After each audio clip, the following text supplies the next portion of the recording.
All right, folks, at this time, I want to welcome you to Focus on Liberia.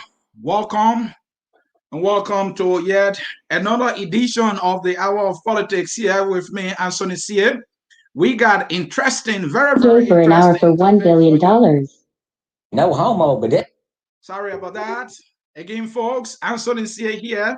Focus on Liberia. We got some interesting topics for you that I am here to go into. So as you can see me, I'm sharing right now.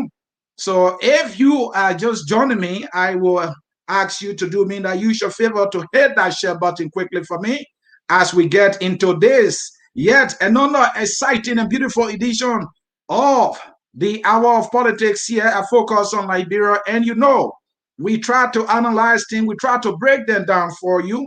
And maybe, we can say somehow we'll do it in a style that no one does better than we do, because that is our style, right? Hey, folks, you might be wondering why are the topics that I got packaged for you in this yet another exciting edition of the Hour of Politics. Bear with me. Let me share here quickly. It's going to be informative. Well, let me stop this fire and get to business. Folks, the stage is set for yet another exciting edition of the Hour of Politics. And as always, I'm your guy, Ansony Sieh. What are the things that we are looking into today? You might be wondering. Well, issue number one, CPP in crisis. The Unity Party is lazy and petrified. Why are they whining? I thought they told us they are the biggest gun in the business of politics. But we see some crisis, and what we also see is that the Unity Party is not only petrified, but the Unity Party is demonstrating nothing but laziness. And I will give you all the meat that point to the fact that the Unity Party is not only petrified and that the Unity Party is also lazy. Now, I have to do something for you as well. I want to make this show to be a little more diversified today. And so, folks, I will be looking at the CDC first round victory theory. It is a myth, and I can tell you that. The CDC first round victory theory is a complete myth, and maybe I should take that one out of the way because it's a very simple topic for me to just dive into and give you all the breakdown. In this presentation, folks, I have pictures to show you to enhance my presentation, to give you a balanced presentation like you've never seen before. So let's get to it. Let's get to this right away, and let's start with this CDC first round victory theory. And I'm saying it's a complete myth. It has not happened, and it will not happen. At least when we are talking about a political party, in my judgment, that is a complete letdown and disappointment. But let's get to it quickly, folks. In recent times, we have heard about, quote unquote, a first round victory theory being propagated by some surrogates in the CDC. What that means is, folks, that the CDC is trying to say to us that comes 2023, there will not be a runoff in the elections. In other words, the CDC said in the first round, it is going to defeat any other candidates or any other collaboration that will be going against it in the presidential elections. Is there any truth in that? I'm saying no, there's no truth in it. And I'll give you my reasons why. Let's go to the history. My partner here is a history guy, so I try to be like him too. In 2005, there was an election. In that election, folks, George Manawia, then candidate of the then opposition CDC, was very popular. He was the new kid on the block. In that elections, pretty much all other candidates were either unknown completely or that they had some form of political baggages for which, quote unquote, they were not the favorite. And some way, somehow, the person who was being seen as not having any blemish in that 2005 elections was now President George Weah. But what happened? The President Weah gave us a first round victory in that election? Of course not. He did not. And by the way, the candidates at the time, it is important for us to point that out, were about 20 to 21, if my memory serves me right. But it was in about 20 or 21 candidates at the time. And so it was obvious, given that number of candidates, that no other person or no one person could have actually go to win that election in the first round. So the CDC could not, with President George Weah, a gentleman who we all got to know as this iconic figure who has some international name recognition, and yet he could not pull a first round victory in 2005. And let us also remind you, President Weah was just coming into the game. We have just gone through the war. All of our long-standing politicians, many people, held them responsible for the backwardness of our country, the war, and there was so much blame being thrown around at the time on all these politicians that were running. Deported, and many other candidates were being blamed for the civil war that we are experiencing and also for the backwardness of our country. And so there was this kind of appetite for something new in our country. And believe it or not, George Weah, quote unquote, represented a little bit of something new at the time, except that at the time, President Weah was being viewed as a novice. You remember that war? That was being thrown around so much during that time that President Weah was a novice. More besides that he has no executive and political experience. And that is also true because that helped to undermine him. And because of that, many people did not take him serious. But what was in his column at the time as a plus for him was, you couldn't blame him for anything in Liberia.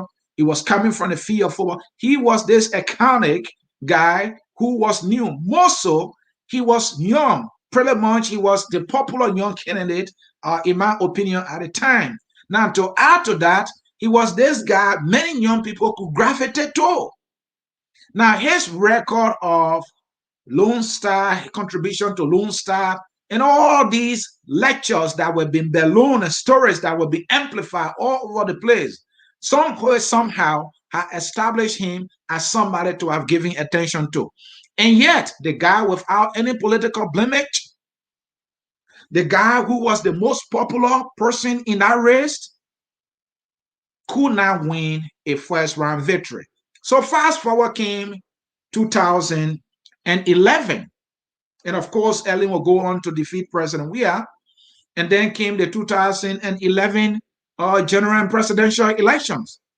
Weah, having experienced political bruises, President Weah and the CDC, having experienced significant political bruises in the 2005 election, went back to their drawing board and said to themselves, you know what, the education thing actually undermines us. The experience thing actually undermines us. So let's do something different this time. And so this time, in 2011, the CDC went and sought help. In other words, they went seeking for help. They wanted to be able to put some political capital to what they already had that was going for them, which was completely nothing else than just the name George Weah. But for them, they felt, that name was something that they could build on. So in their judgment, they brought in Winston Tubman. Winston Tubman was viewed, quote unquote, actually, so to speak, he is this diplomat in the United Nations cycle. And so his name also, given his record and experiences from the UN ranks and file, has added, some form of, strength to the ticket of the CDC at the time. So Winston Tubman was on top of the ticket, and then George Weah became number 2 on the ticket. What happened? Even at the time the CDC got the help of Winston Tubman, the CDC will lecture you that they boycotted the election. But it became clear that they did not win the election. That's the results that we have in our possession. So despite whatever election they may have given, I don't want you to buy it because the election were held and George Manawia was on the ticket. And George Manawia got some votes. So he participated in that election along with Winston Thurman on the ticket. And the CDC in that election could not win a first round victory. Fast forward, 2017 presidential election will come. Now, the CDC in 2005, when solo, they felt they were powerful, they didn't make it. They said, well, maybe we need some help here. So they went to Winston Thurman. Winston Thurman joining the CDC arguably added some political capital to the ticket of the CDC in 2011.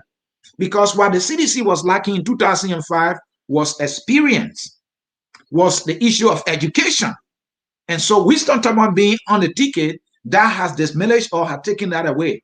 So the CDC felt they had something in place for them. And yet, the CDC, despite getting the help of Winston Thurman, will come very short in the 2011 elections, and the CDC will not win a first round victory.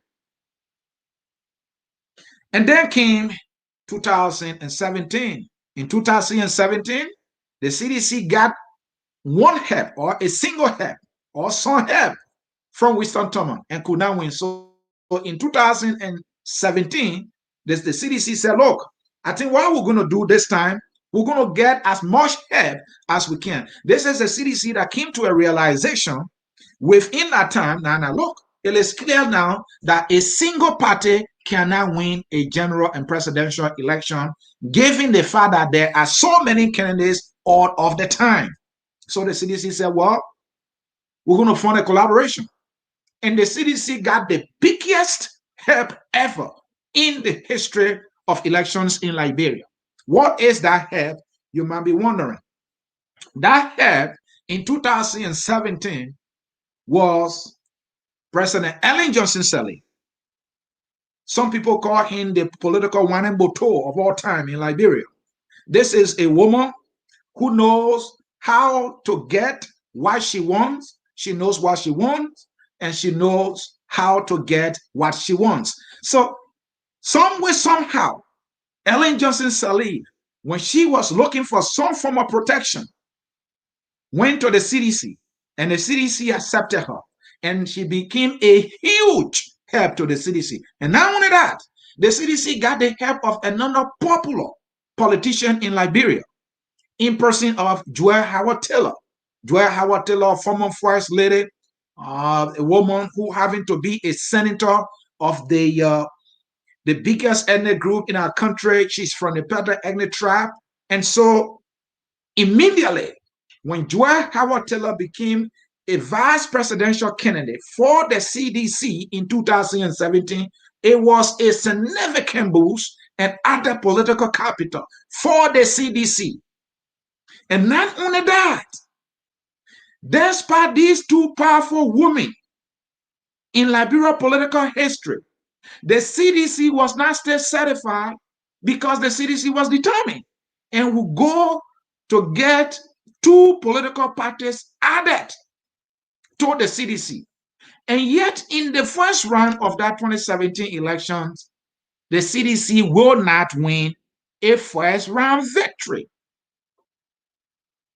So when I listen to folks in the CDC telling us that come this 2023 elections, they're going to win a first round victory, the dynamics are not in place for a first round victory, given the number of candidates that we always have in our country. So this purported theory being floated by some members of the CDC for a possible first round victory is a bluff and is nothing short of a complete myth that will never come to pass. Just as I have been able to share with you, you couldn't do it in 2005 or 2005. when Joshua was brand new on the block. You couldn't do it in 2011 when the CDC got Winston Tubman. And you couldn't do it in 2017 when the CDC got Joel Taylor, when the CDC got Ellen Johnson Sirleaf, when the CDC got MPP, when the CDC got Alex Tyler Party. The CDC here could not win a first round victory in 2017. So where are these coming from? These folks coming from with this theory of a first round victory? Is this an attempt to romanticize President Weah, to believing in something that is not realistic in the composition of our election, given the number of candidates? What are they up to? And so I will not waste my time on it, because if you look at even the election results, you can get to know that the CDC cannot pull it, because when the CDC had Joel Howard Taylor, when the CDC had Ellen Johnson Sirleaf, MPP, the Alex Tyler Party, the CDC in the first round came around 38%. Despite that huge help, they could not get 70%, they could not get 50%, they could not even get 30%. So this is a CDC that was never in power at the time, so had no political baggages, that could not be blamed for any issues of governance, got so much help from the biggest political players in our country, and yet they could not win a first round victory. And now you are telling us, when you have accumulated these political manuses and these political baggages, the issue of corruption that is rampant in our country, on the CDC government, and they are lecturing us that some way, somehow, because they are, turning on some solar panel lights here and there, the hungry masses who know and understand that the country is not on the right trajectory, that things in Liberia are not better today compared to 3 years ago, will somehow, in their hunger, in their thirst for change, when they have been let down so badly that even the prices of everything in the country has jumped out of 50% or 25%, in their wildest imagination, will demonstrate a sheer love or stupidity. I just don't get it. I don't see the path. The numbers are not there. The dynamics are not there.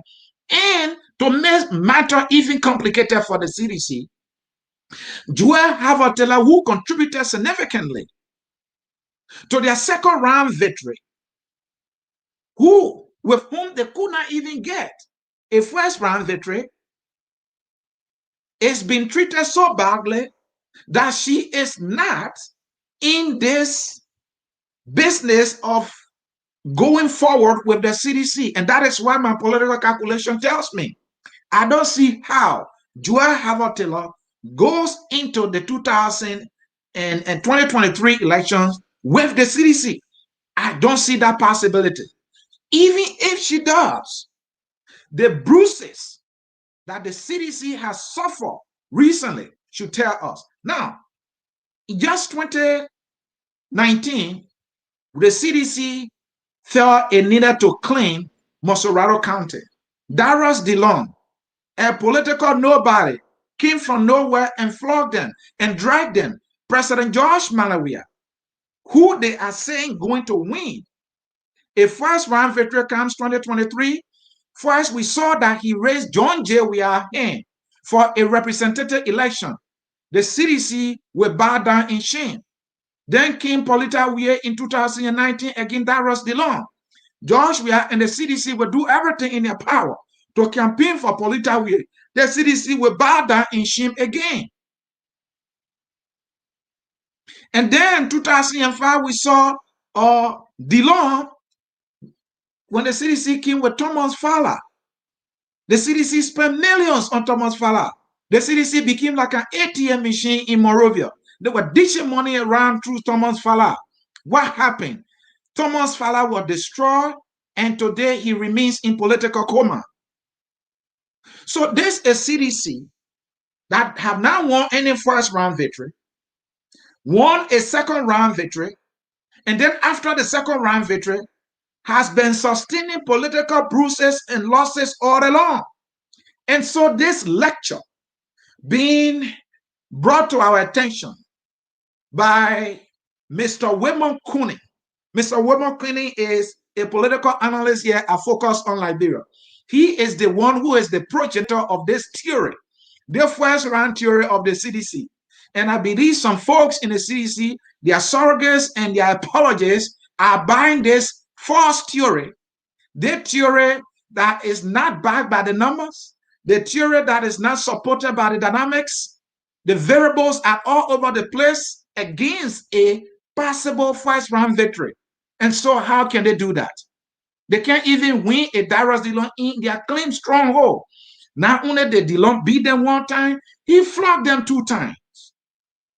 Despite they putting all their political capital on this guy, the CPP, some way, somehow, with Darius Dillon, smashed that Montserrado County seat from the CDC 2 times in Montserrado County. And so, to conclude on this subject, the CDC does not have the numbers for a first round victory comes 2023. The CDC does not have the dynamics. In fact, the dynamics for a first round victory is completely stuck against the CDC. If any group of political parties can pull a first round victory, which I believe might be very, very difficult, it might be the CPP, but the CPP in itself is incrassy, and that is my next topic. And so, folks, you are watching Focus on Liberia. I'm Ansony Sieh hosting, and this is the Hour of Politics. Now, folks, let's come to the issue of the CPP. There have been leaked audios. Is the CPP incrassy? There are all indications that the CPP is indeed in crisis. And we have the record and we have the facts to show you.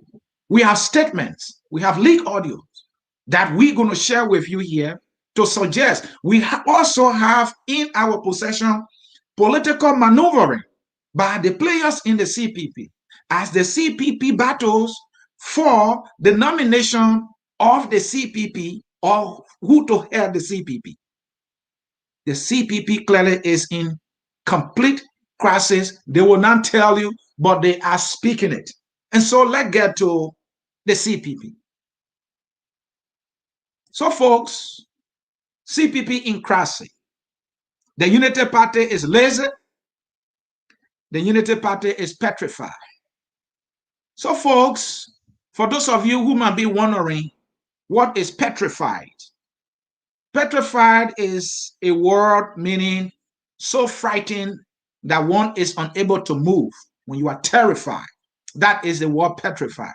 And why do I think that the Unity Party is afraid, is terrified, is scared to death, to the point that it does not know what else to do? Why is Ansony saying this? How did he come up with this conclusion that the Unity Party is petrified? And in fact, that the Unity Party is lazy. Of course, I will give you my analysis to prove that the Unity Party is indeed a lazy political party that is only relying on a past glory that was not cultivated by the party's own political strength, but instead some marriages along the way that brought that Unity Party to that level of strength it had gained, for which it managed to win election 2 times in Liberia. But that strength, the greatest piece of all, is out of the Unity Party. So it is that piece that was able to put a coalition that became known as the Grand Unity Party, that became stronger. That magnet, that player, that go-getter, she is out of the way.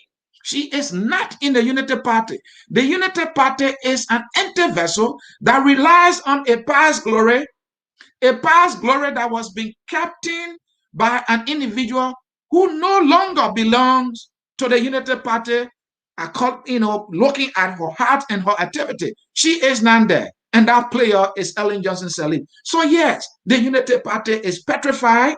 The Unity Party is lazy. And let me give you my reasons. First of all, Why are the reason the Unity Party is petrified? Let me start with Madam Ellen Johnson Sirleaf. Madam Ellen Johnson Sirleaf is the greatest player in modern politics in Liberia. The Unity Party only won election 2 times in Liberia because of Ellen. I am not her fan, but I am one person who do recognize individuals' capability, their strength, and she has a political strength that I believe is profound. And so, because of Ellen Johnson Sirleaf, the Unity Party became what it then was. And because she is out, the Unity Party is like a mirage. It's an empty vessel standing somewhere, being captained by somebody who is completely out of touch. And so, folks, fast forward. Why do I think the Unity Party is petrified? The Unity Party candidate has chronic financial deficiency.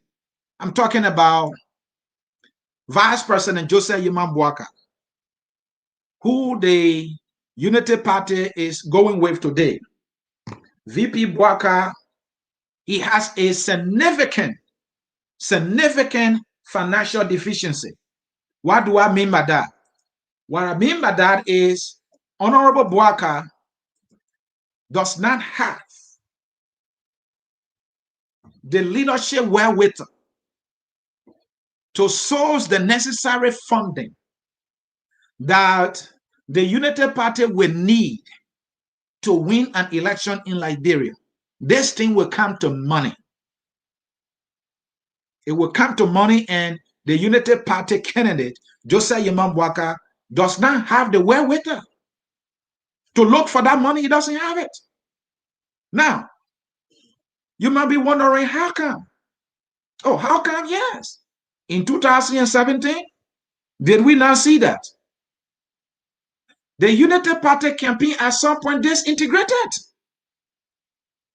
Those who have some money to spend in the Unity Party, majority of those that have money to spend in the Unity Party are folks that are very much loyal to Ellen Johnson Sirleaf.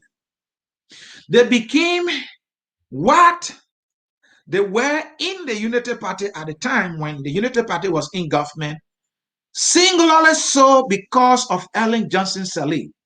She was the one who appointed them. It was through Ellen Johnson Sirleaf they got to know Joseph Yimam Boaka as a vice president. So they have a huge level of loyalty with Ellen Johnson Sirleaf. They had a huge loyalty to Ellen Johnson Sirleaf because Ellen Johnson Sirleaf was the one who appointed them. It was not Joseph Yimam Boaka. And so they also know that Ellen is somebody who makes things happen and it's not Joseph Boaka. And so they have this understanding that staying with Joseph Yimam Boaka, when Ellen is not on board with Joseph Yimam Boaka, first will be a betrayal of Ellen. Two, that they will be fighting a losing battle because Ellen is good at undermining. Yes, Ellen did starve Joseph Yimam Boaka in the back politically in the 2017 general presidential election. Boaka has served her loyally for 12 years as vice president. How come a loyal vice president will not be supported by the president whom he served? How come? But that's what happened.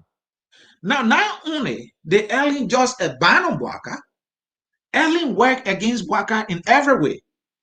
Ellen Johnson Sirleaf was the strategist of the CDC. If you remember that there were wire school fees or wire fees being paid by 12th graders during the time of the election, it was Ellen Johnson Sirleaf's suggestion. In fact, she made the funds available for George Weah to pay wire school fees so as to put all the students in Weah's column. That was Ellen's strategy. That was Ellen's playbook. She provided the idea and she provided the funding, and the CDC took it and it helped the CDC. Ellen was seen breaking grounds with President George Manawia. Ellen did not endorse Joseph Yumam Bwaka. Ellen indirectly and physically and evidentially endorsed now President George Manawia or then Kennedy George Manawia. Ellen was not seen anywhere with Joseph Yumam Bwaka. Now, as though that is not enough, this very Ellen, despite some efforts after the defeat that the Unity Party suffered, when the Unity Party folks got to know that their defeat was so because the Madam had abandoned them, the Madam was not on board with Joseph Yumam Bwaka, they came to their senses. They knew they needed the Madam. So they started making effort to get Ellen Johnson Sirleaf on board. Do you remember at some point when Ellen Johnson Sirleaf went to the party headquarters? One General James Goodday Flomo asked that question that got Ellen pissed off. That was after frantic efforts. But Ellen always weighing her options. And so, folks, even that meeting would not change Ellington. Now, let me bring the piece to you. I was paying very attention when Ellen was in power. At some point, Ellen had an interview. The piece, I don't remember whether Joseph Yumam Bwaka and her had a joint interview, but it was this interview in which she said, after our second term, we will retire and turn the country over to the young people. So the issue of supporting Joshua has been in Ellen's playbook for a long time. I don't know why, but that's what she said. And there are reasons for me to believe now, you see my analytical lenses here, that apparently Ellen has informed Bwaka, we have said for 12 years, let's leave the stage and let's give others the chance. And Omen Bwaka, being a career and bureaucratic government operative, I think the word operator is not best for him. Being a career and bureaucratic office warmer, decided that no, have you served as vice president? My name is a horse who named in Liberia. I do have a chance. Who are you, by the way, to tell me what to do and what not to do? So Ellen like, oh, really? After I have given you the greatest opportunity of your lifetime to serve our country for 12 years, I am asking you that we step aside and give others the chance. You want to disobey me and go solo? We will see how that happens. That's how the Madam operates. If you go against her will, she will make sure you do not succeed. And there are many examples that I can give you, but because this is not about the Madam, it is about the CPP in crisis, let me focus on that. So Joseph Yumam Bwaka is petrified. Ellen Johnson Sirleaf did it by staffing him in the back politically, and she's at it again. Now, let me show you something here quickly so you can believe what I'm talking about. Let me take this out of the way and find it. Folks, this is Focus on Liberia. Now, let me show you this quickly. The image you are looking at there was a meeting held recently. I will come to the Liberty Party and Alexander Cummings piece of this crisis in the CPP. And that is the juicy part. I'm keeping that one for you. So stay with me as I do my analysis. Ellen Johnson Sirleaf of recent, let me make the picture bigger so some of you can see it. All right, there you have the Madam. There you have Madam Ellen Johnson Sirleaf in a Zoom meeting with some heavyweights. These are the players in the war. These are the people that dictate the terms and conditions of the war order. There is Ellen Johnson Sirleaf with former ambassador to Liberia, Madam Gracefield, who is now the ambassador of the United States to America. Ellen had a meeting with her reasoning. And also under Ellen there is current Vice President of the United States. Current Vice President of the United States. All right, Kamala Harris. So I don't want to even mention the other players. Ellen has the phone numbers to these players at the United Nations level and also at the White House. Kamala Harris represents the White House.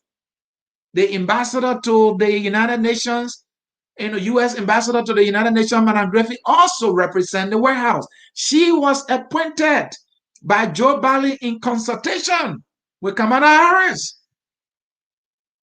Where is Joseph Yimambwaka?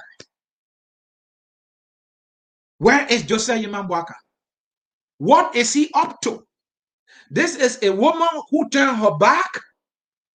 Another election is coming.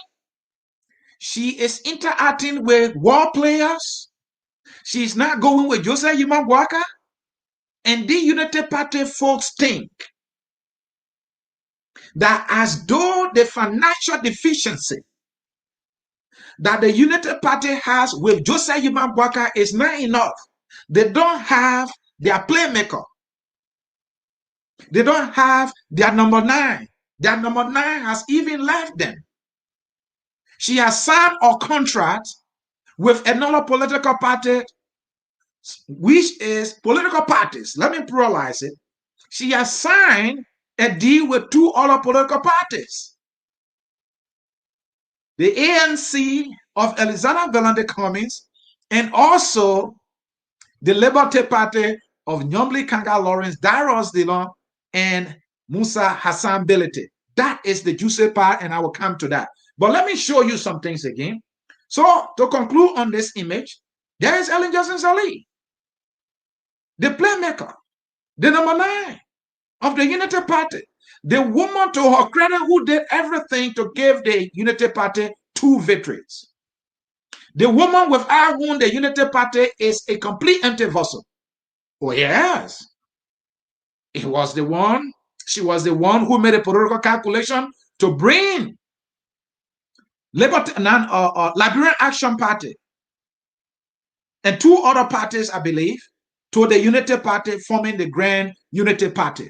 That is how Vanish Shamo and all came on board. At some point, the Liberian Action Party was, a recognizable party that has some followers, but Ellen snatched it away, brought it to a Unity Party, dissolved it, and make a Unity Party. She made that happen. Is there any history that you know of where Joseph Yimambwaka has made anything happen, politically speaking? Has he been a playmaker of any political arrangement? Any political arrangement he has ever been part of, he takes the back seat. This guy, Ambassador Bwaka, is a classic chairwoman. He wants executive chair. That is his expertise in government. So let me show you this. So while Ellen Johnson Sirleaf is talking with war players and at the same time talking with folks in the Liberty Party and the ANC, Joseph Yimambwaka is doing a pellicule and he is putting it on Facebook. Isn't that laziness when it comes to leadership? Ellen is talking to war powers. Ellen is talking to players like Nyomli and Dillon and Hassan Bility. Who is Joseph Yimambwaka talking to? We have no idea. Instead, he is doing pellicule and putting it on Facebook. If he ever talked to anybody, which is another piece of the puzzle that I will be bringing to you, that is Mr. Benny Nayure. That is the only guy whose phone number he has to build a team in the CPP arrangement. So he only has Benny Nayure and a few supporters in his corner. That's all he has for him. And the other thing he has for him is the political sympathy that because Weah is performing so miserably, and because he was the one the Liberian people chose Weah over, the Liberian people will automatically think he should have been the one. And so he's relaxed. Why the other players are making frantic efforts. In the case of Alexander Benedict Cummings, I'm not his supporter, I will never be. He's making some strides. He's going from hamlet to hamlet. He's going from township to township. He's campaigning strategically. He has the phone number of Musa Hassan Bility. I saw him with Musa Hassan Bility. I have the picture. I'm going to show it to you. There is Joseph Yimambwaka doing pellicule. That is complete political laziness. This is the time, if this candidate is serious for business in prime time, for him to be putting a team together. Again, another effort by Joseph Yimambwaka was to go on the beach and enter the statement they call him. Joseph Hombobwaka, they call him. He is on the beach. And the picture right there couldn't say it louder. And because I don't want to get in trouble, I will leave it there. I do not want to put context around the picture.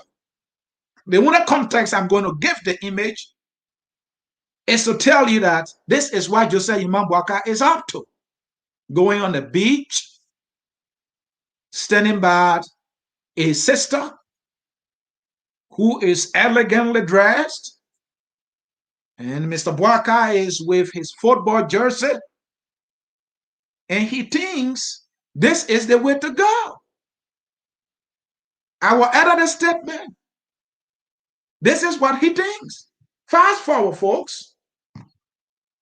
While Ellie is meeting with Darius Dillon and Yumli Kanga Lawrence of Liberty Party, one of the biggest party in the CPP arrangement, Ome Yimambwaka only has 29 euro number. Ome Yimambwaka only has Mr. Heron Costa number. And these are the individuals that have the minute political party called the All Liberian Party. A party that has no history of winning anything in our country. These are the individuals Joseph Yimambwaka is betting on. Where will he get the money? He could not get the money in 2017. The United Party went down in shame. So you see right there, and I'll make it big for you. So Ellie is not only talking to war players, she is talking to political players in Liberia. Whatever you think of Dillon, whatever you think of Nyomli, they are the leaders in the opposition Liberty Party. And because they are leaders, they have the ability to move things in a particular direction of interest.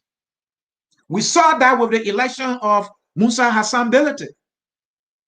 Some partisans are crying foul, but Dillon and Nyomli, they did all they needed to do to see Hassan Bility as the chair.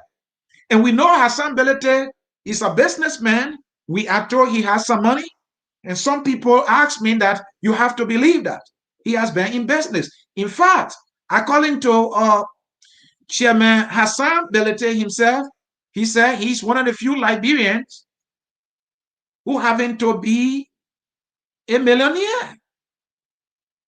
And so when you look here, early presence between the ANC and the Liberty Party means that there is no deficiencies of funds, money right there. Besides, there is no deficiency also of power play. Where is Vice President Joseph Yimambwaka of the Unity Party? So in his effort to reinvent himself and project himself as somebody ready for prime time, Joseph Imambuaka got for us a boat. A boat, huh? A boat. With the boat vote, but he said the boat will make folks to vote. Well, so be it. Now, sometime back, Ambassador Joseph Imambuaka or Vice President Joseph Imambuaka, dedicated a hand pump. So the boat that you are looking at now, that is some frantic effort. He's making some progress, right? Somebody will think. But let me come to the meat of this whole crisis in the opposition CPP. Let me come to the meat of the crisis, folks. I don't want to dance around the issue anymore. Let me come to the meat of the crisis. Let me find something here quickly. Now, before I can come to the meat, let me show this quickly. What do you see there? First, I show you an image of Ellen Johnson Sirleaf with Kamala Harris and the United States ambassador to the United Nations.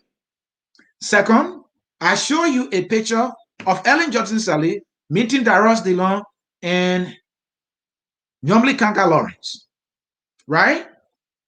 And I'm telling you, Elizana Belande Cummings has the phone number of Hassan Belete. In fact, I can say to you, without holding back, that Elizana Belande Cummings is now the new friend of Hassan Belete. Hassan Belete is in Cummings' corner, meaning the Liberty Party is in Cummings' corner. So there you have it, and let me make it big for many of you to see it clear. There is coming there with Hassan. They are smiling. They are having a great time. They are having a great time. And what did we see Ambassador Joseph Imambuaka doing? He only has Mr. Henry Costa's phone number, and he has Mr. Belete's phone number, Mr. Ure's phone number. Two individuals from a political party that has no clout whatsoever. When we look at the numbers from the Election Commission, they have no clout. But let's come to the crisis.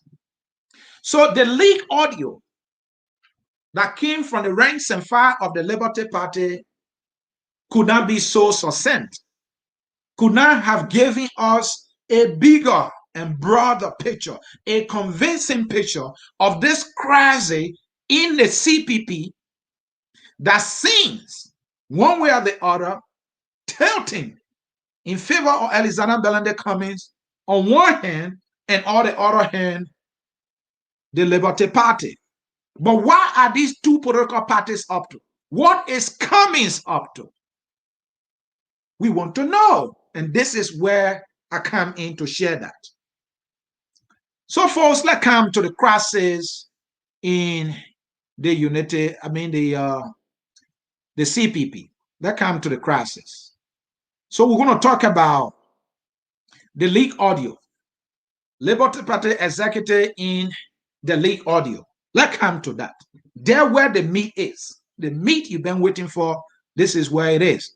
So of recent, there was an audio tape that got leaked. In this audio tape, we gather an executive of the opposition Liberty Party, a constituent member in the CPP, was heard saying multiple things that suggest that the Liberty Party has reached a unanimous decision to support Belande Cummings, Elizana Belande Cummings. And the reasons that they have made that decision were also captured in this particular leak audio. And I'm here to share all of that with you. And not only share that, I will analyze it for you to understand it. So number one, in the audio tape, the Liberty Party executive, we understand he happened to be the vice chairman for operation. He was heard saying, we will not support Unity Party. So the Liberty Party is saying they are not going to support the Unity Party. That's what they say. They say they are not going to support the Unity Party. Let me pull the country's flag right there so that you folks can know that when I said here, it's about the country. It's not about any individual. So why has the Liberty Party reached a decision not to support the Unity Party? They gave many reasons. Reason number one, they said the people will say Unity Party wants to come. And I want to add that back. The Unity Party wants to come back. Let me pull it there, folks. I made a correction. So we bring it back to you. So this executive of Liberty Party was saying in that audio tape, we will not support Unity Party. Reason? The people will say Unity Party wants to come back.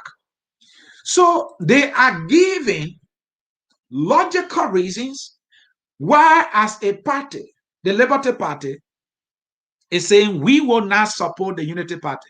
Because when we do, according to this executive, the Liberian people will say to them, oh, that Unity Party coming back, howling beyond Liberty Party, maybe howling beyond ANC. No, we're not going to do it. On that basis, the Liberty Party has made a decision, as was leaked in the audio tape, and also as we heard from the executive. And guess what? We are made to know that the guy is the vice chairman for operation. Think about that. That's the guy's the man for operation. So he called one of his members and providing the reasons why they cannot support Unity Party. And one of the reasons having to be the fact that doing so will make the Liberian people to say Unity Party is coming back. In other words, means that the Liberian people will reject them because of Unity Party. Let me progress. Reason number two. Another thing he said, if we support Unity Party, we will be fighting against the old man. Hey, you see why I gave you some, key points and analysis earlier about the old man? Who's that old man? Ellen Johnson Sirleaf. He told that other party leader that if we support Unity Party, we will be fighting against the old man. What? I thought Unity Party is the party of Ellen Johnson Sirleaf. So how could this gentleman be saying a support for Unity Party will mean that we are fighting against the old man? So folks, you see this? You see this? Am I making sense? So this Liberty Party executive is saying, if we support Unity Party, we will be fighting against the old man. So in other words, the old man is not with the Unity Party. The old man interest is not with the Unity Party. So supporting the Unity Party will mean that you are fighting the old man, he said. So then the question becomes, where is the interest of the old man? If you want to know where the interest of the old man is, let me show you this. Let me show you this, folks. There is the interest of the old man. The old man interest is in the Liberty Party. And there's a reason why she is in the Liberty Party. But there is a fight between now the Unity Party and the Liberty Party folks on one hand, and also on the other hand, the ANC. Whereas there is a fight with the All Liberian Party, the Benin Europe Party, and the Unity Party coming together now to go against or going against the Liberty Party and the ANC. The Unity Party and the All Liberian Party, they are telling us that Ellen Johnson Sirleaf's support for Liberty Party is complete support for Elizana Benedict Cummings. That the madam is supporting Unity Party, Liberty Party. She have Liberty Party in her hand, in her corner, so as for us to carry it to Elizana Benedict Cummings. So you see, Ellen is working in concert with the Liberty Party to bring the ANC on top of the ticket. And in fact, if the collaboration will not hold, they are prepared to go solo, go two political parties. And they feel that with the support of Ellen Johnson Sirleaf, who can bring money, who can bring crowd, and even take the crowd from the Unity Party, they can win. That's what they believe. And Mr. Cummings too, doing a little well now, in my judgment, compared to last election, he has gained some traction, and he does not have money problem. The ANC raising money. Mr. Cummings himself has bigger pockets, we are made to believe. So money will not be a problem. So even the quote-unquote primary that is coming, when you hear Cummings sounding so confident. I had an opportunity to interview the Secretary General of the ANC, Mr. Alashato. He said, we will win this thing. You see, the ANC folks are so determined. They are excited. They think they have this thing this time around.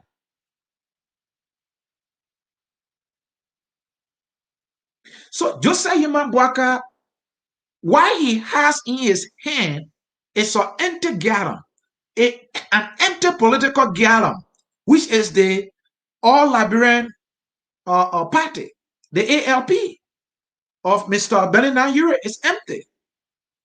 So Mr. Henry Costa is not happy with what he sees. He's not happy. And that's part of Costa's, some kind of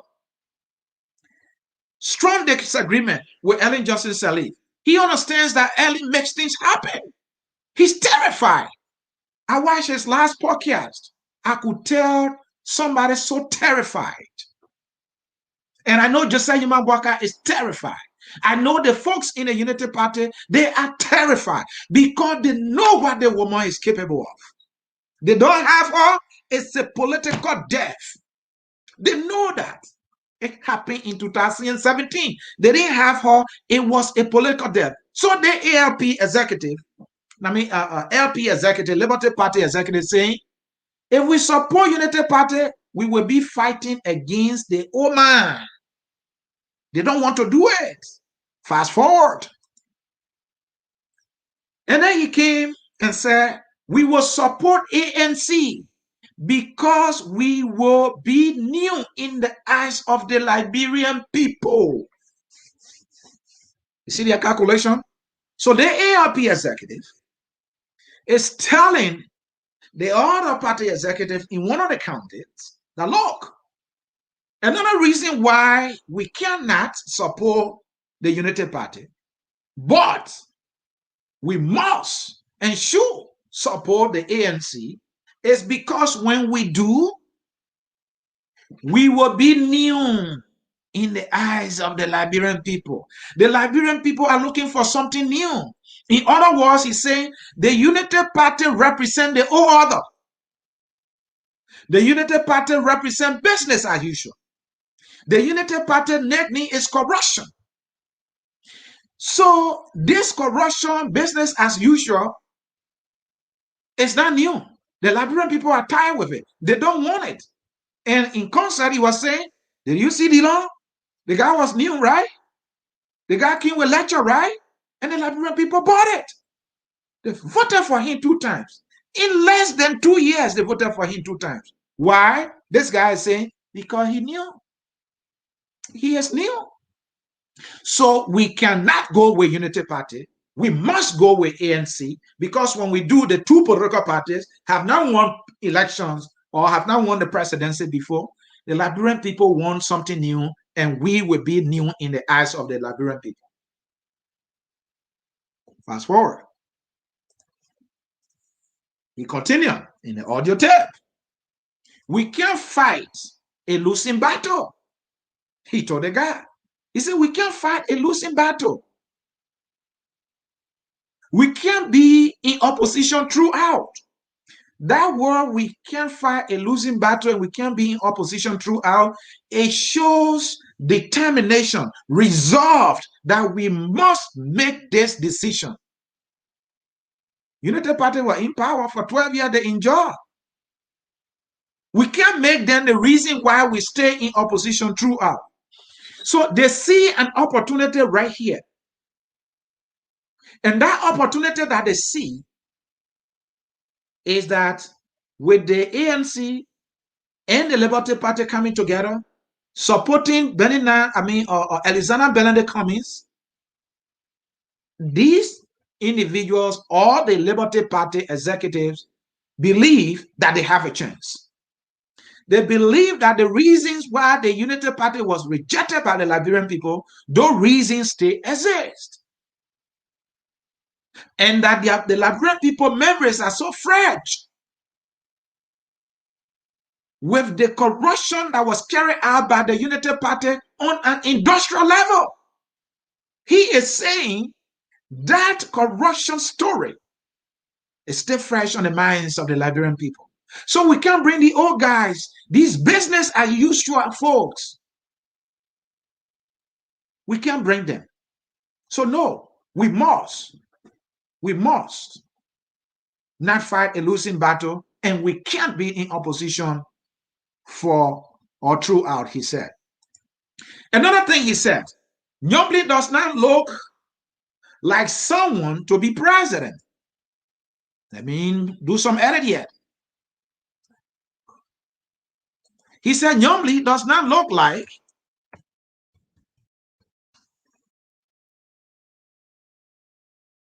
Nyombli does not look like someone to be president. In other words, he's saying Nyombli does not want to be president, or if we say we're going with Nyombli to be our candidate for president, we'll be wasting our time. Earlier, you saw him, or you listened to him. I showed you the statement when he said, look, we can fight a losing battle.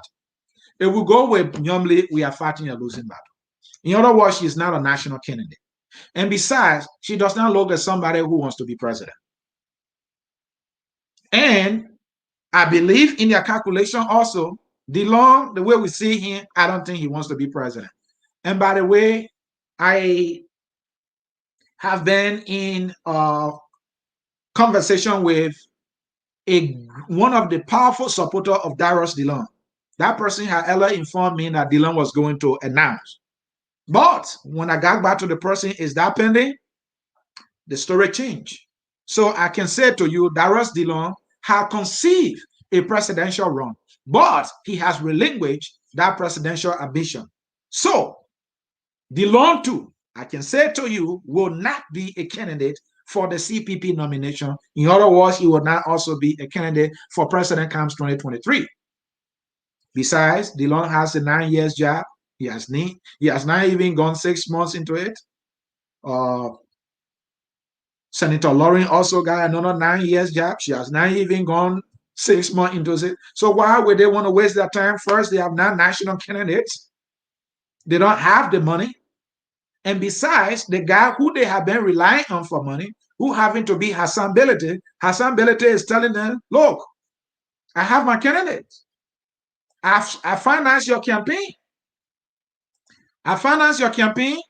It is about time now for you to come and support my candidate. In fact, that was the reason I supported you anyway. You see that? I'm looking for the picture of Mr. Belete again. Looking for this picture of Mr. Belete again. Yeah, there you have it. So Musa Belete is telling them, look, you are not national candidates. There's a reason why I even financed your campaign. So I gave you what you wanted. You got your senatorial seat. Though I got my chairmanship, but as chairman, this is the sense of direction I'm providing for us. And we are going with Mr. Cummings. Mr. Cummings is my guy. And as you can see in the picture, there is Mr. Cummings with Mr. Belete. These guys, as you can see, they are in political love. These are two business executives. These guys know how to negotiate. These guys know what they want.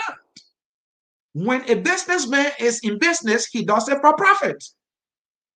So in this case, Belete, who has carried on their political business transaction, the first profit was get the chairmanship, and the second profit margin, Liberty Party support my candidate. My candidate is Benedict, Arizona Benedict Cummings, and with Cummings on our side. And besides, this is the juicy part, folks. I don't want to miss this part. Do you know that Ellen Johnson Sirleaf is the godmother, political godmother of Hassan Belete? Not only that, do you not also know that Ellen Johnson Sirleaf is also the political godmother of Darius DeLong? Do you want me to show you a picture of Darius DeLong with Ellen Johnson Sirleaf at the United Nations General Assembly when DeLong was sitting behind her like a statue like this? Or do you want me to remind you that DeLong once said, I was with the Sirleaf, I had the gravy right in front of me? Or do you want me to remind you that Darius DeLong is the only Liberian to have gotten an extraordinary scholarship from the Sirleaf? Do you want me to remind you that? So I'm saying to you also that Ellen Johnson Sirleaf is the political godmother of Nyomli Kanga Lawrence. So Ellen's three political children, DeLong, Hassan, and Nyomli, they control the Liberty Party. And the old man who makes things happen for them is telling them, Lord, children, this is the way to go. The old man Bwaka is not ready for business. He's not a prime time player. Do you know why I have to abandon my own vice president? I know my reasons. And so those of you who are listening to me, have you ever asked yourself this question?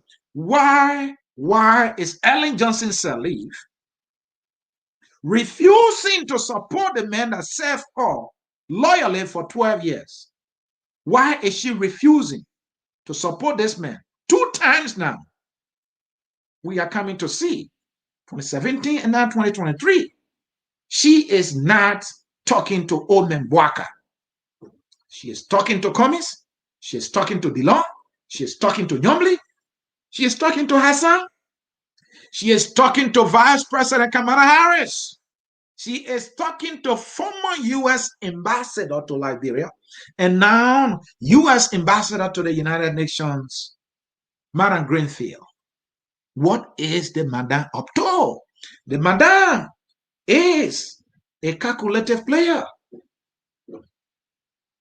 She got Mr. Bwaka where she needed him. And I think Mr. Bwaka is in trouble. Let me progress, folks. The guy in the audio tape continued. The vice chairman for operation of the Liberty Party, he continues. If we take Nyomli, if they take Nyomli, DeLong or Musa as vice president, we get half of the government. Somebody say this one smell like corruption. But hey, it's a political arrangement. I'm not justifying, but I'm just telling you. This guy is saying in the audio tape, look, if we take, if they, so the question I want to provide answer for you, who the they? What's your answer? Who the they? He said, if they take Nyomli, DeLong, or Musa as vice president, we get half of the government. Who the they? The they could mean the CPP. But no, that is not just the CPP. The they represent Elizana Benedict Cummings as head of the CPP. In other words, earlier he said, Nyomli does not look at somebody who wants to be president. And earlier he said, we cannot fight a losing battle. Nyomli does not look at somebody who wants to be president. So when we go with her, we'll be fighting a losing battle. And now he came and said, if they take Nyomli, DeLong, or Vice or Musa as vice president, we get half of the government. So they are saying we are going with Alexander Belente Cummings, and Cummings can decide who he picks from in our team here or from our party. Whether he picks Nyomli, whether he picks DeLong, whether he picks Musa, we okay with that. Because we'll get the vice presidency, the vice presidency, should we win, and by default, we get half of the government. And you remember earlier when he said, we can't fight a losing battle. We can't be in opposition throughout. This is the plan that the Liberty Party, in conversation with the ANC, do have. It's illegal. It's a prudent. It's a fair. Yes, it's fair. Oh, yes, it's fair. It's fair game, right? Because Ambassador Joseph Yimambwaka has Benin and Ure. Ambassador Yimambwaka has Mr. Costa. He has the ALP.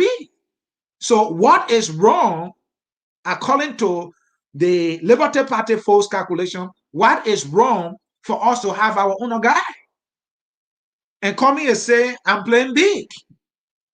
You already have Mr. Ure and the ALP in your corner.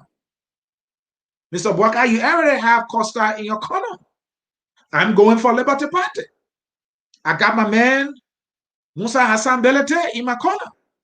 And with him, I'm assured of DeLong. I'm assured of Yomli supporting me. And besides, Ellen Johnson Sirleaf and myself also have a good relationship. Of course, Ellie and Alexander Bernadette Cummings do have a good relationship as well. But then what's happening is that the folks in the LLP and the Unity Party, they are crying. They don't like what they see. Well, Benin and Ure have made it emphatically clear. Mr. Costa have made it emphatically clear. Nothing wrong with that for them to support who they want.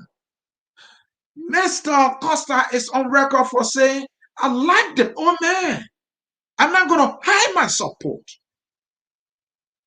So the ALP is supporting Bwaka, Ure is supporting Bwaka, and we see Mr. Costa is supporting Bwaka. Fair game. That is their right to choose who they want because they have to decide. And they have decided, they have made their choice. And not one of them. Another person that has made this choice is Delia Ure.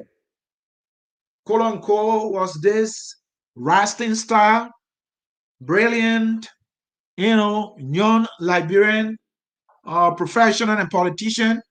She came so close to winning.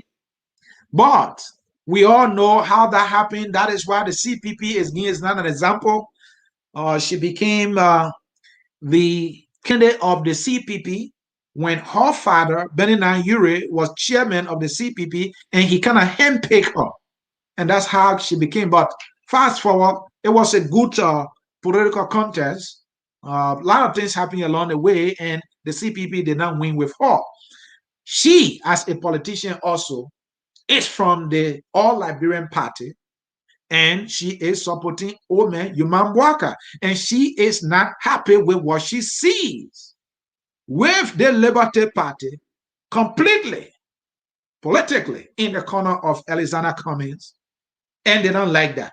And they are talking numbers. They think that Ome Yimambwaka is more popular compared to all the candidates in the CPP. They think that Ome Yimambwaka won more numbers in the CPP compared to the other candidates. So with him, with many Ome Yimambwaka, they think they have a shot. But others don't see it that way. That thing, from what we see, where these four political parties divided on equal front, and Ellen Johnson Sirleaf on the side of Liberty Party and the ANC, and also having some influence in the Unity Party, It's not looking pretty for the Unity Party. It is not looking pretty for old man Yuma Bwaka because Ellen can go in there and pull folks out and bring them on the other side. Cummings gets the victory for the nomination. Even if it does not hold, Arizona Cummings, the Liberty Party thing, they can perform the magic to get the numbers and go to election, and they think they can win. But let's hear from Telia Ure, who I was talking about earlier. Let me read this for you, folks. Let me remove this from there. Telia Ure writes, Doggy, sedition won't Cummings to help CPP ticket more than ANC people say.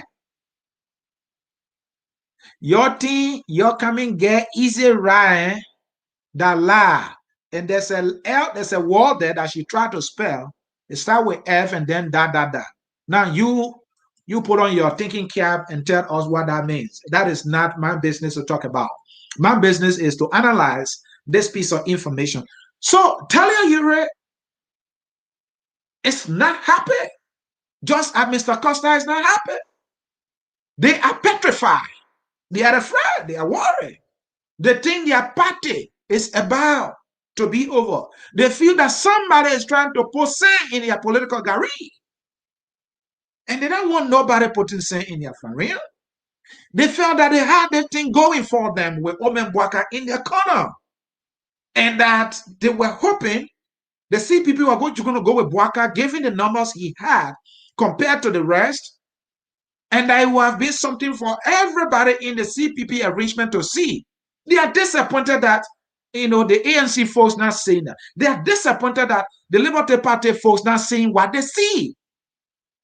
Because they have a unique understanding that should the ANC, the CPP go with Omen Bwaka, in their calculation, they have a better chance. And not only that, they, the URE, they, the folks at the ALP, will have a huge role to play in deciding the government because Joseph Yuma Bwaka relies on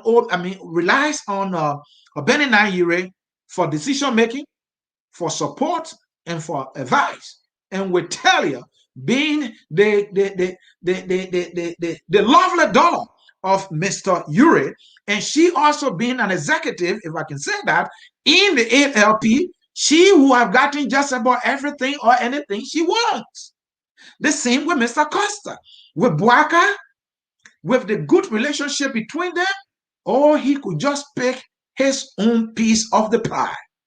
But hey, they are feeling that the ANC and the Liberty Party folks are trying to just ruin this party that was just getting started.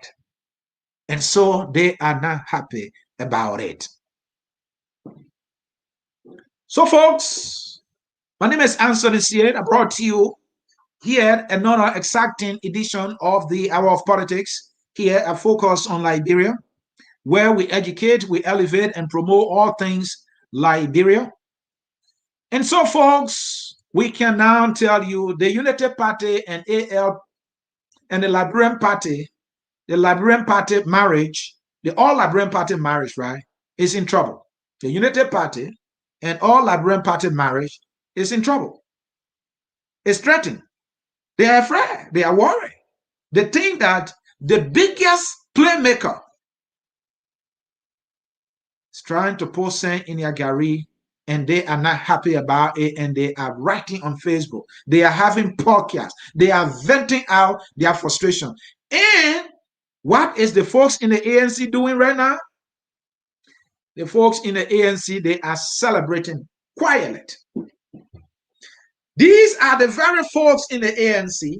They think I was going to leave them alone. Look, somebody called me an equal opportunity attacker, the person said.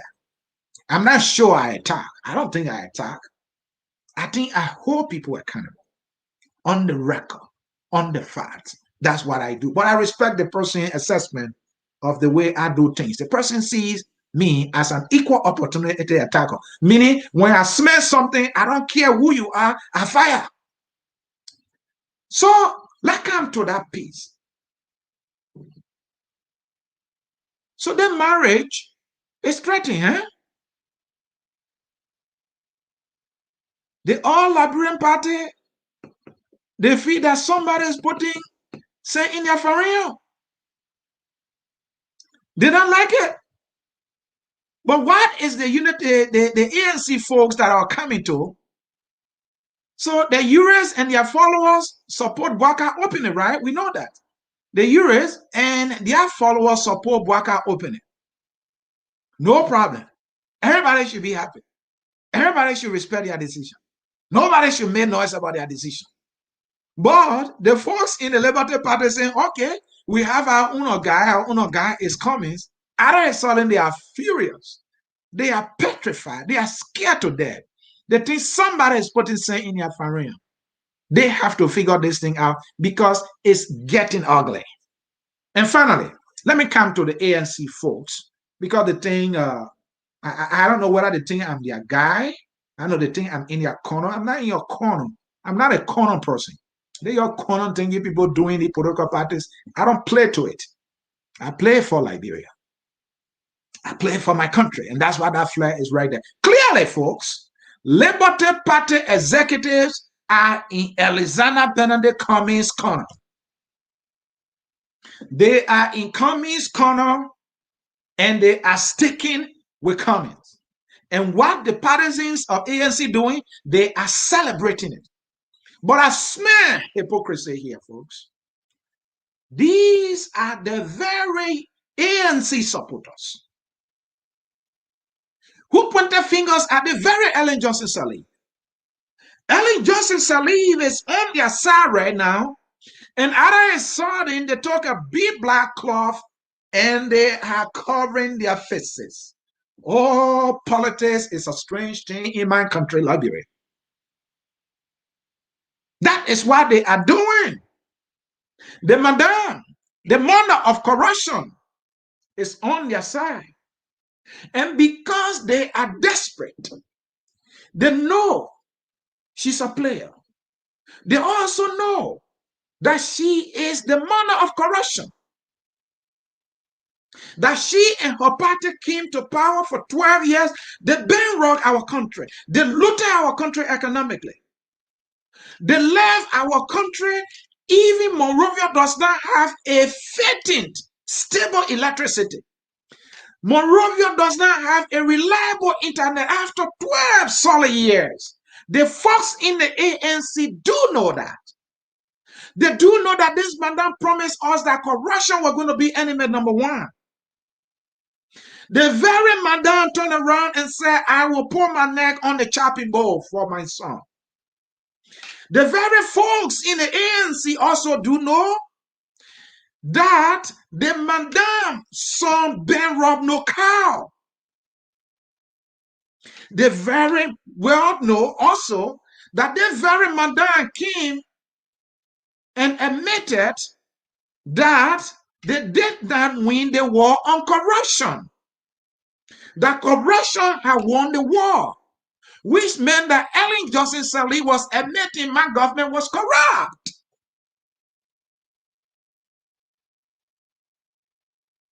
Even when Omen Bwaka said that we had challenge, we squandered a lot of opportunities. Look at that word. We squandered lot, not some opportunities, but lots of opportunity. It was the madam who was in the commanding chair when those lots of opportunity were squandered, the opportunity to provide electricity for our people, the opportunity to make sure that internet became reliable in Liberia or even in Monrovia. The Unity Party squandered that opportunity. The opportunity to have brought the work and economic crime court that Comey has decided at the 11th hour that he's supporting. Folks in the ANC had known all along that madam would not give us the work and economic crime court. The World Economic Crime Court, for which they are bashing Joshua. They are bashing the CDC. I am bashing the CDC. We all are bashing the CDC. They are now silent because they have this madam in their corner. Out of a sudden, they have forgotten her political sins. Out of a sudden, they don't know this madame to be a dirty player. Out of a sudden, they don't know the madame to be the woman who has squandered all the opportunities Omen Boaka talk about. Out of a sudden, they have forgotten. Because they see their guy is becoming the captain of the ship. All Liberians, they have forgotten. And so to you, my friends in the ANC, I know this is politics. I know you will intellectualize the discussion. This discussion about integrity, the discussion about fair play, you will intellectualize it, you will moralize it, and tell me, Sieh, when come and get there, and then you will change things around. And you know, when a choir is singing a song and you don't like that song, the best way you can change that song is to join the choir. Then when you join the choir, then you tell the choir, instead of singing, "Oh man, Baker, tell us and buy your lap, tell us," you can say, "No, let us not sing that song. Let's sing this one that says, it is raining all around me." That is the moral argument my friends in the ANC gonna tell me. They're gonna lecture me about that. I'm not impressed. Ansony Sieh, I am not impressed. Go with your lecture. Why?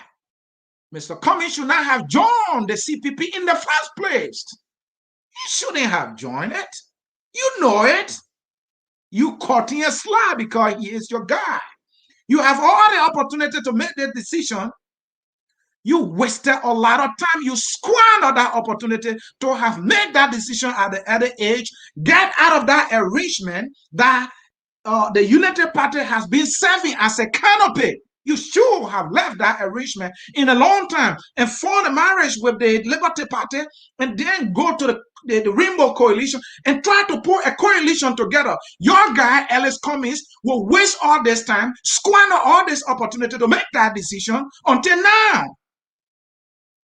He will squander all the opportunity to make the decision to support the World Economic Council until now. And you want to project yourself as the moral voice here? Oh, I get it. Now you see why that guy calls me the equal opportunity attacker. The fight for the Liberia that we all want, we can't do it by supporting our own devils.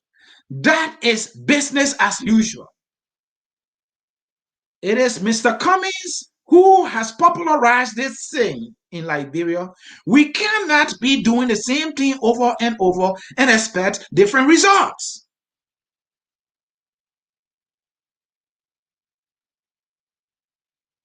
And yet, the folks in the ANC will come and make moral argument to me. I hold no apology for holding you all accountable in these political parties.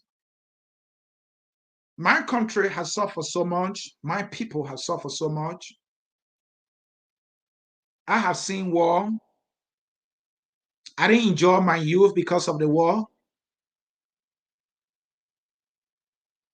Why it has to take Mr. Cummings this long? But yeah, you will tell me at least finally he had made a decision.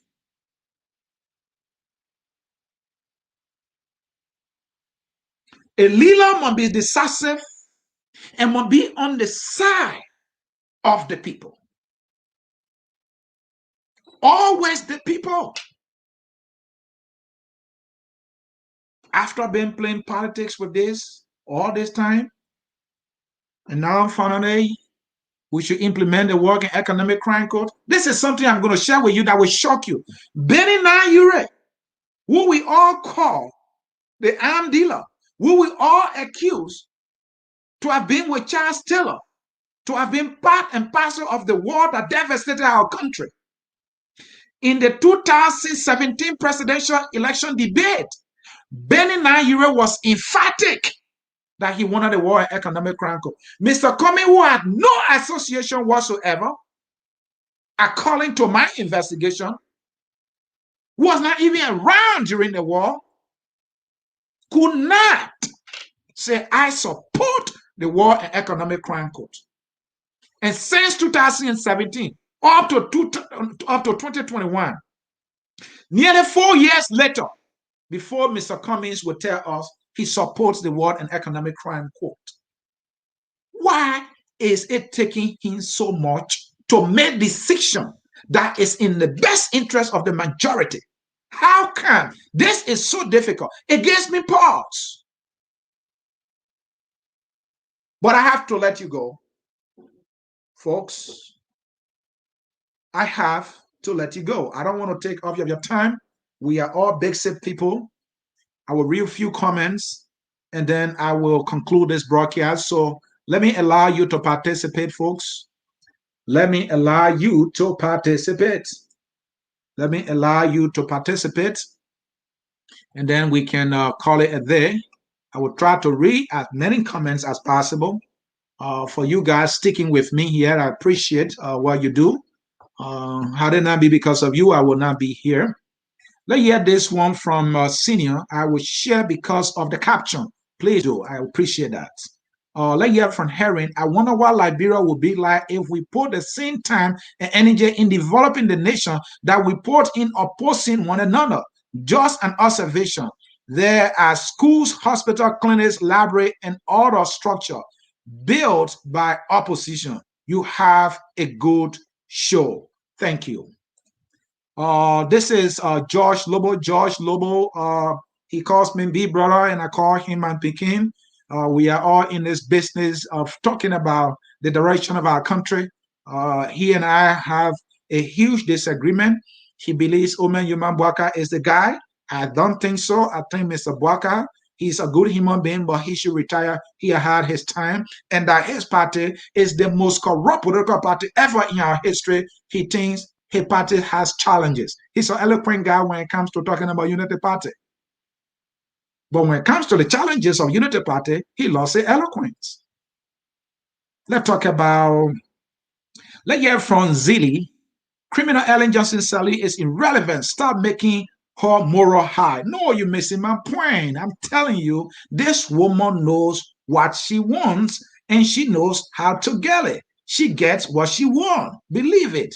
You and myself on the same page with her, man. You know, she's not my person. I am watching from Germany. Thank you for watching me, Cecilia Logan. I appreciate your time. Let's hear from Senior again, Mr. Sieh. Just make your intention clear to us. You are a CPPN, but you claim to be neutral. The person say, I am a CPPN. Let's hear from Mr. Fallon Saki. The CDC-led regime is bygone party. They will not survive in 2023. Well, don't overlook them. Do not overlook them. Let's hear from Kekula here.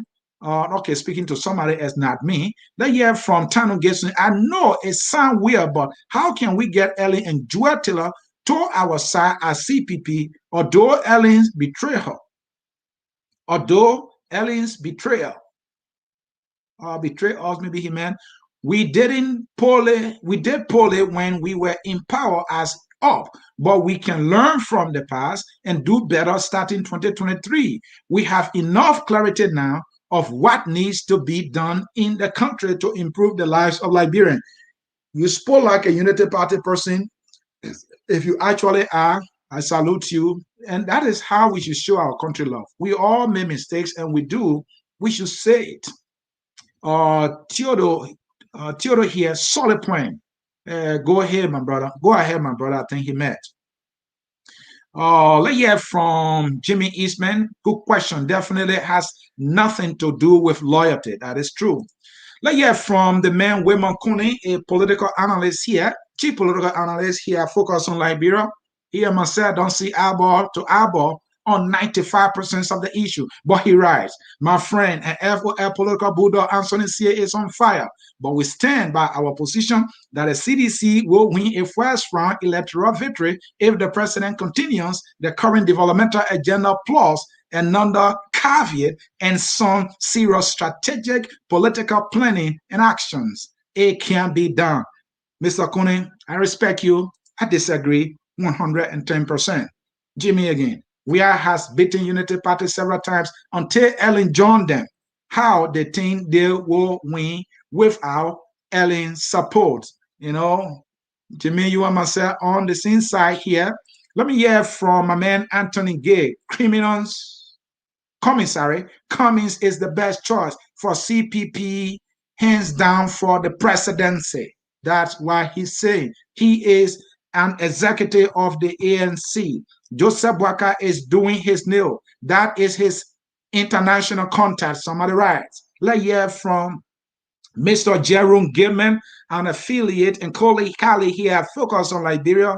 He is the host of our program On Point, but he is a sedition, and he and I don't agree on the issue. Wemakune, absolutely. I see a first-round victory. These are the proponents of a CDC first-round victory, and that is complete fiasco.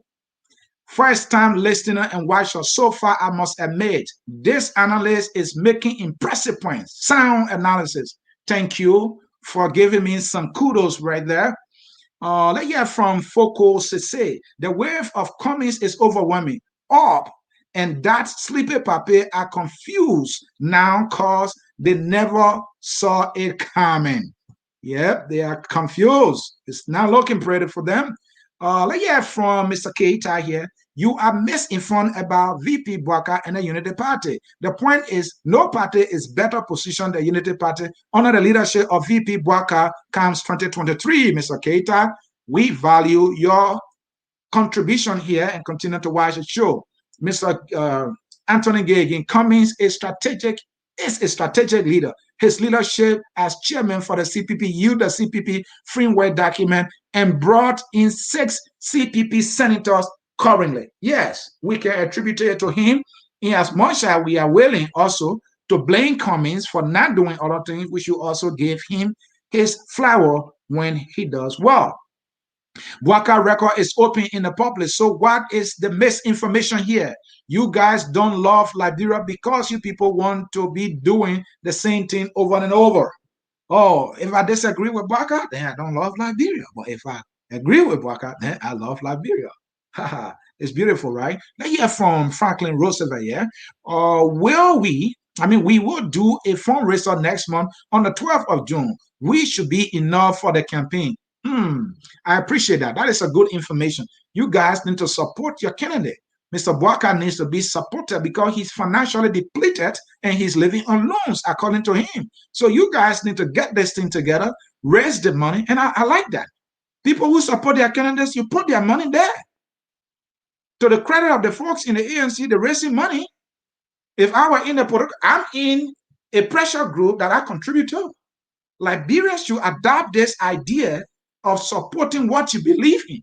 Because when the people with the big money do all the spending, they cut the shots. They make all the decisions. And then you adjust, a bystander. Let's hear from Seattle here, an ardent fan of Focus on Liberia. Interesting topic. I can't help but wonder what George Preston Lobo would think of your analysis. George is my man. He would disagree, but he will still respect me. He and I are cool. But he told me he can be nice. George, myself, I can be nice. But I will not be the honest who insult people. No, I can't do that. George Lobo, busy working at the Bangkok Center. The Brabi can get vet about here be Bene, but he will say he will still on inside this person right. Yeah, I mean, George, with his candidate, the man is serious. Given the current economic crisis and the national challenges of Liberia, Cummings is the best choice to handle the economic crisis and those challenges of Liberia. He has the experience and the expertise to assemble the best team of individuals to get Liberia moving forward. This is who we want to lead us in the 21st century. Oh, Anthony Gay. Anthony Gay, you're going to pay money, man. You're selling your candidate on my platform. and you're not paying no money. Mr. Keita again. Let us say you love Liberia more than us. What is that you want to do differently? What is your political option for Liberia? What is your political affiliation or party? I don't have political affiliation or party. I don't have one, and I will not have one. But I will be part of a pressure group. Folks, too many comments. Management is telling me the show cannot go 2 hours. I apologize to those of you who comments I cannot read. I just hope that in next edition I will be able to get to your comments. But I have some breaking news here for you. The breaking news is a Liberian scientist,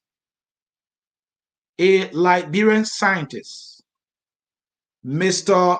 Dubayan or Dr. Dubayan, will be here tomorrow at 1 p.m. Eastern Time, here on Focus on Liberia on the Hour of Politics. And I will be interviewing him. I will be tough. I will be tough. I got information that he has interest in who becomes the leader of our country. He is a progressive. He's been around, he has some experience. He is a scientist. He knows better. So I will be tough. And you do not want to miss it at 1 p.m. Eastern Time. Dr. Chris Dubayan, an accomplished Liberian scientist, will be my guest right here at Focus on Liberia. You do not want to miss that interview. He will talk about the CPP. He will talk about another collaborating parties, called the Rainbow Coalition. He will talk about them. And he is a member of a political institution called the NDC, I understand. I will ask him question. What is he doing in that party that no one knows? Hey, the Liberian accomplished scientist, Dubayan, will be our guest here at Focus on Liberia, and you do not want to miss that interview. Many of you have never seen me tough before. I'm ready to be tough now because elections is coming. I want somebody who becomes president and has the ability to give all the meat. These people been giving all bones and crumbs. We are tired of that. On the screen, what you see there says live on the radio. Focus on Liberia is now live on the radio in Liberia. So when we read your comments here, your comments will also be read on the radio in Liberia. We here at Focus on Liberia, our programs are aired on the radio in Liberia on FM 107.9. That is Hot FM. And for US time, the program can be aired Wednesday at 7 a.m. Eastern Time, on Thursday 1 p.m. Eastern Time, and Friday 7 a.m. Eastern Time. In Liberia, Wednesday 11 a.m., Thursday 5 p.m., and also in Liberia 11 a.m. GMT, I should say, in Liberia. And you do not want to miss these exciting programs on the radio from us here at Focus on Liberia. And also our literary hour comes on every Friday here at Focus on Liberia. You do not want to miss it. Let me bring back my Liberian flair as I gave you my closing. So, folks, this is what I have to close with. There is crisis in the CPP. I'm fearing so strongly that the marriage might not hold. And I'm predicting, sure, if that marriage falls apart, you will see Alexander Cummings and the Liberty Party forming a team. And I'm also predicting, using my political lens, sure and if, mark my word, sure and if, conditional, right? Then Liberty Party / ANC will go to snatch all other little parties that are around to go into the election. And I can tell you, Ellen Johnson Sirleaf will be behind the curtains and pushing the buttons for them. Liberty Party is determined to support Alexander Benedict Cummings. They think the Unity Party is the old order, and they're not going to go into that marriage. And I also want to let you know the folks in the Bellina Ure Party are not happy. They are furious. It will get nasty. Watch and see. And don't tell me I did not tell you so. And so, folks, in cyberspace, this is how I will come to the end of the broadcast here. I focus on Liberia. We want to encourage you to continue subscribing to our YouTube channel, also like our Facebook page, so that when we go live, you will also get all the necessary notification, so that you can get all the necessary notification. Folks, thank you for watching here. I focus on Liberia. I'm Ansony Sieh, and I brought you yet another exciting edition of the Hour of Politics here. I focus on Liberia. And please do not forget, tomorrow I will have Liberian accomplished scientist Dr. Duba Christian will be my guest. I hope he's listening. I hope he's coming prepared, because I will be swinging around with questions. And I'm sure he has the wherewithal to take all the questions, do analysis, and provide the necessary answers, so that those who are listening to the program will not only leave here empty, but they will leave here informed about the happenings in our country. On that note, the song says, "We are all Liberians," and that song is taking us home right now. Until tomorrow, I see you. Bye-bye. We are Liberians. Liberia is our home. Liberian people.